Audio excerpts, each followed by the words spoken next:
Welcome to this week's edition of NFL News Flash. Now, here's your host, Noah Ricks. Well, once again, here we are in the studios with NFL News Flash. Welcome, everybody. I am Noah Ricks, and welcome to the third edition of NFL News Flash, where I give you the news from the NFL from the entire week, and I react to it. Now, what I said last week about only doing this during the summer, I'm only doing it during the summer because I want to cover the sports from my school, the Sumington Chopper Wildcats, during the school year, and I don't want this to get in the way. So, enough of that. So on we go. Now we have major signings in the league this week. Willie Young signs a 2-year extension with the Chicago Bears. I have nothing to say about that. Eric Fisher signs a 6-year, $63 million deal with the Chiefs.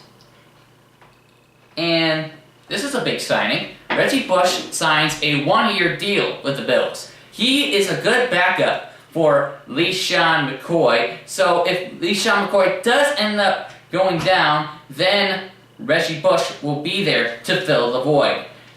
In another signing, Ryan Hewitt signs a 3-year deal with the Bengals. He is playing a big role in the Bengals this year. He is playing backup to star Tyler Eifert. So, enough of that. And Tyrann Mathieu, another big signing, he signs a 5-year extension with the Cardinals. This is a great signing for a great defensive safety. Tyrann Mathieu, I think, is going to be a superstar in the NFL if he keeps up his game. So good signing for the Cardinals. And James Jones, the tight end, signs with the Chargers. This builds up the Chargers receiving core, but unfortunately for Aaron Rodgers, he is down a playmaker. So he's going to have to step up a little because he is down a man now. And now, one of the biggest signings of the week, Dwight Freeney signs a contract with the Falcons. He is a 15-year vet, and he's adding meat to the defensive line. Now, the defense was not pretty bad last year for the Falcons. It was just their offense, with their lack of consistency, able to win the games. Yeah, this is a good signing for the Falcons. And Navarro Bowman signs a 4-year, $44 million deal with the 49ers. He is the best player on the team right now. It is best to keep him because the 49ers are not so hot right now. And Leon Hall signs a 1-year, $2 million contract with the Giants. Man, the G-men just keep adding the defensive players. They know what they have wrong.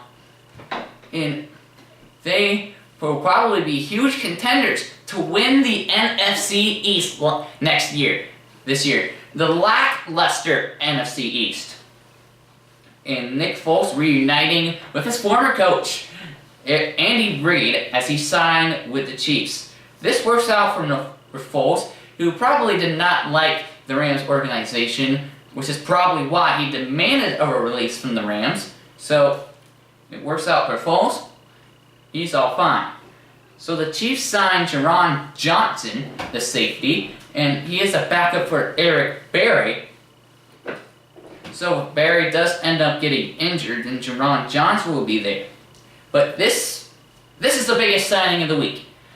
Carson Palmer and Larry Fitzgerald signed 1-year deals with the Cardinals. It is best to keep these two because it is a big factor for them in their next Super Bowl run, which I predict they will be in Super Bowl 51 in Houston. And final signing of the week, Falcons get Lance Moore. So, on to other news. Anthony Davis reinstated by the NFL, but can he get back to the top in the Bay Area? The offensive line, perhaps, in San Francisco? We'll have to see how that goes as training camp rolls on. And no sign of Trey Mason? Trey Mason has cut off communications with the Rams. And it appears he does not want to be the running back people say he was going to be in his rookie year. So if the Rams don't see Trey Mason, see no signs of find no signs of Trey Mason, then it's best to just get rid of them because you have Todd Gurley, probably the best running back in the 2015 NFL Draft.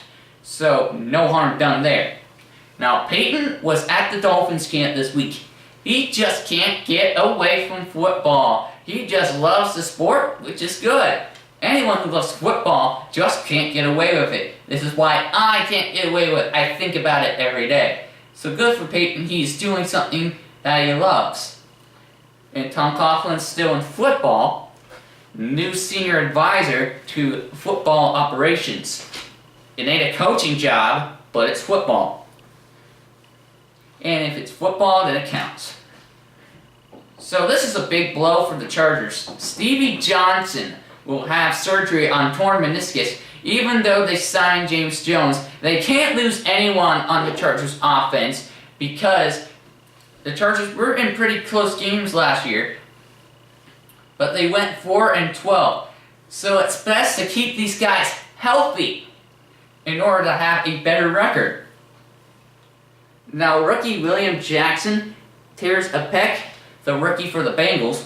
He will have surgery, so he could play to start the 2016 season, so it might not be a big loss for the Bengals. On to other news. Trent Richardson, he was waived by the Raiders. So what's next for him? This was the third NFL team this guy has been on. He's been with the Browns, he's been with the Colts. He might have even been on 4, I don't know what other team he's played for. But will he be able to shine at all?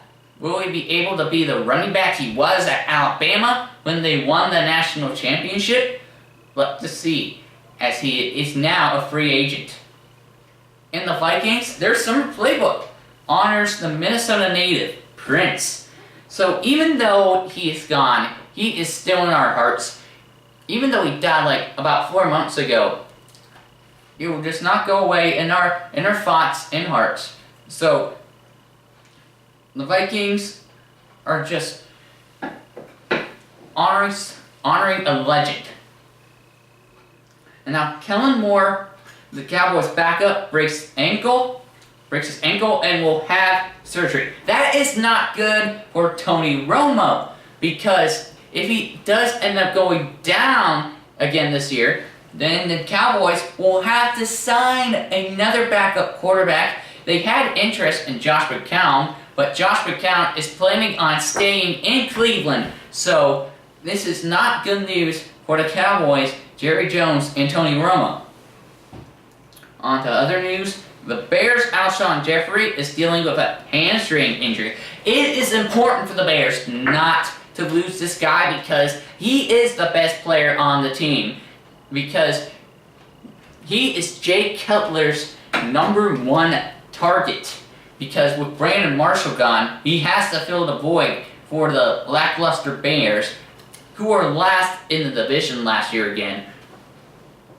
So if he does not recover from this, then it's a big loss.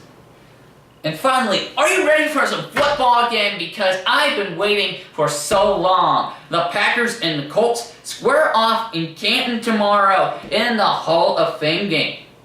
And keep in mind, this is also the debut of Sean McDonough as the ESPN announcer for Monday Night Football. The game will be on ESPN at 8 p.m.